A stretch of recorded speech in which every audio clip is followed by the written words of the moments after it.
dhaqan walba wuxuu leeyahay dhadhan iyo raashin u gooni ah. Haddaba dhaqanada qaar dhaqanka raashinkooda wuxuu ku saleysan yahay nafaqo, nafaqadaas oo ah jirka bini'aadanka u baahan yahay. Dhaqanada qaar dhaqanka raashinkooda wuxuu ku saleysan yahay dhadhan. Haddaba nasiib darro, dhaqanka raashinka ee Soomaaliga wuxuu ku saleysan yahay dhadhan. Fiidiyogan waxaa reaction ka suubinaa raashinka Soomaalida ay cunto. Raashinkan cunno maxaa ka khaldan, maxaa u baahan in laga bedelo soo u noqdo raashin caafimaad ah oo jirka wax u taraayo. asxaabta saaxiibkii Maroole Masal waaye, minikini waaye, adiga walaashay walaalkay.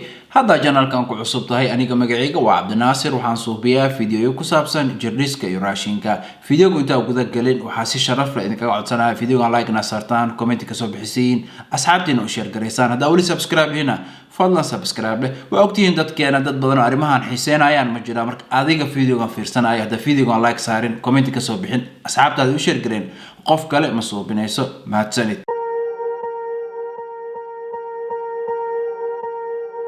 inta aan bilaabin reaction-ka waxaan rabaa meeshan aan ka cadeeyo fiidiyogan aan suubinayo wax xumaana ma iga ahan, qofna kuma weerarayo. waxa kaliya rabaa aniga adiga inaan cunno raashin caafimaad leh soo jirkeena u noqdo mid caafimaad qaba. haddaba waxaan soo qaadanaynaa fiidiyoga u horeeya bal aan isla daawano fiidiyogan. kastaaba haddaad gaari kasta tahay gurigaaga aan cunto macaani oolin, dee waxa weeyaan adiga ku taala. fiiri, waxaa jiro laba raashin la cuno maalin xaflad jirto ama maalin muhiim ah, iyo raashin la cuno maalin walba. fiiri, raashinka maalin walba la cuno waa inuu yahay raashin aad ka helaysid nafaqooyinka jirkaaga u baahan yahay oo dhan. isla markaana raashinka maalin walba cunaysid waa inaad ka heshaa energy ama calorie adiga kugu filan, kaana badneen kuguna yareen, soo miisaan kugu darsamin. laakiin haddaa cuntid raashin maalin xaflada loogu talagalay waa cayilaysaa. raashinka loogu talagalay maalin xaflada in la cuno waa raashin loo suubiyay dhadhan dartiis.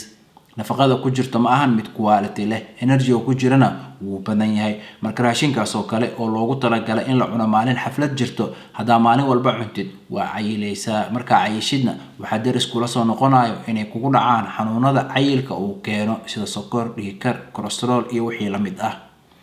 marka muhiim waaye maalin walba raashinka cunaysid inaad ka heshid nafaqooyinka jirkaaga u baahan yahay. isla markaana raashinka maalin walba cunaysid waxaa la rabaa inaad ka heshid energy-ga aad u baahan tahay, energy aan ka badneen kuguna yareen, saa u noqotid qof caafimaad qaba. waxaan qiyaasaa hadda intaas inaan isla fahanay, bal haddana aan daawano fiidiyowga labaad.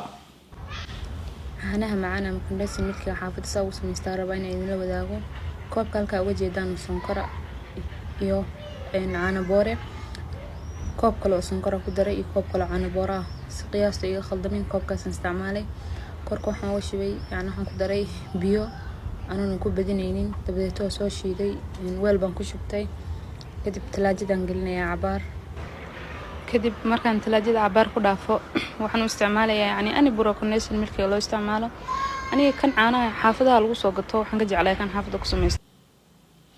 fiiri, maalin walba markaa cuntid sokor badan maxaa dhacayo? sokor badan markaa cuntid waxaa jirka soo koraayo pressure, sababtoo waxaa kor u kacayo glucose ama sokorta dhiigaaga ku jirto. markaasna jirka wuxuu ku qasbanaanaa insulin inuu soo deeyo si sokortaas badan ee jirka soo gashay labeel looga dhigo. insulin shaqadeeda waxay tahay sokortaas badan ee jirka soo gashay way jajabinaysaa, waxay ku xareynaysaa murqaha iyo beerka soo jirka uu isticmaalo energy ahaan.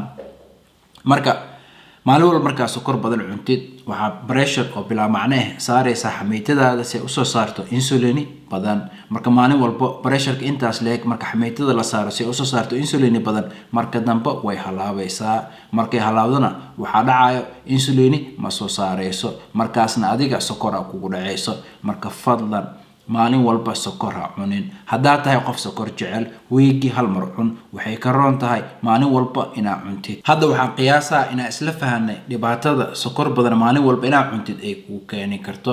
bal haddana isla fiirsano fiidiyowga saddexaad. haddii lagu qabo iyo joog hadaan lagu qabin fasax xataa waa bixi kartaa. haddaa war jeceshaan waa dhageysan kartaa.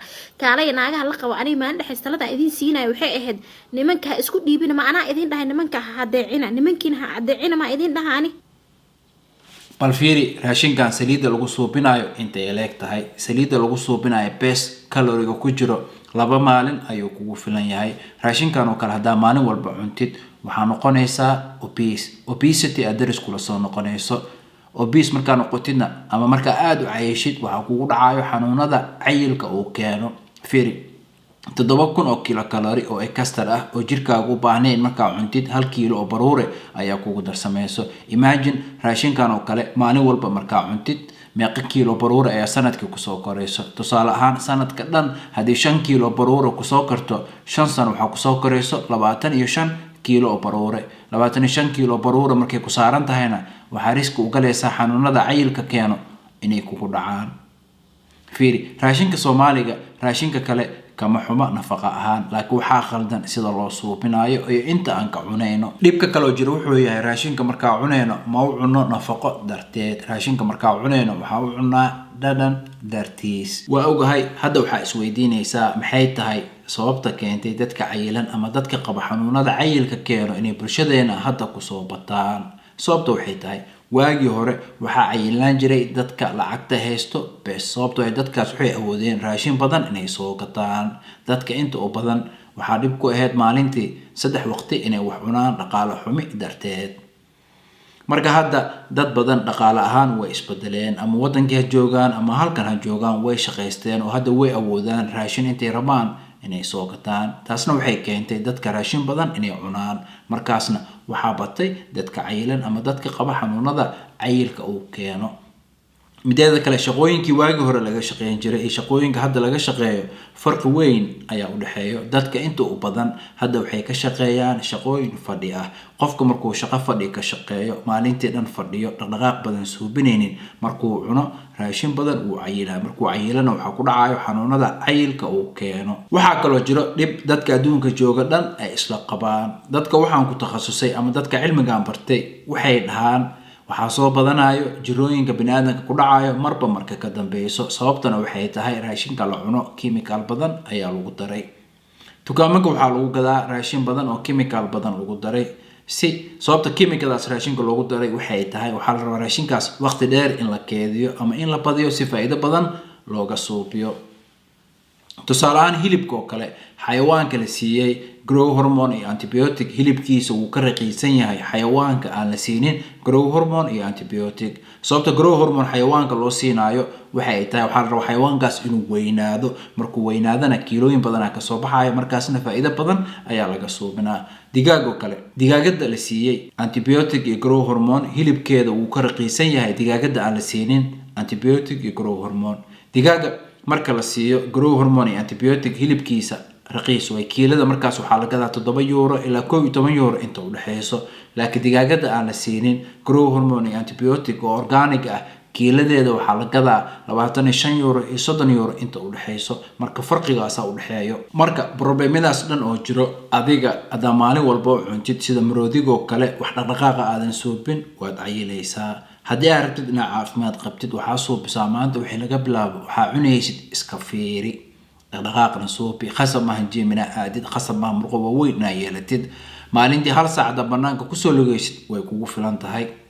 asxaabta videoga inta ka bixin haddii rabtid coach diyaar aan ku ahay coach waan ku noqonaa. coachnimadeeda ma ahan wax ku soo diro meeshaas isku keen dambeynayso noloshaada ka mid noqonaa. wax kasto adiga suubinaysid ana soo diyaarinayo raashinka ana soo diyaarinayo training ana soo diyaarinayo wixii khaldama ana saxaayo wixii kugu adkaana waan ka bedelaa. marka haddii rabtid coach ila soo xiriir coach waan ku noqonaa gacno furan waan kugu soo dhaweynaa. waxay ila soo xiriirtaa emailkan. aad iyo aad u mahadsantihiin daawashada videogan daawateen. inta videoga ka bixin waxaa mar labaad sharaf leh in kaga codsanaa videoga like na saartaan comment ka soo bixisiin asxaabtiin u share gareysaan hadaa wali subscribe hina fadlan subscribe. waa ogtiin dadkeena dad badan oo arrimahan xiiseynayaan ma jiraan. marka adiga videogan fiirsanayo hadaa like saarin comment ka soo bixin asxaabtaadan u share gareen qof kale ma suubinayso. mar koobaad mar labaad mar saddexaad aad iyo aad u mahadsantihiin. waxaan oo balanay videogan videoga ku xigo balanteena waa caafimaad iyo muruq.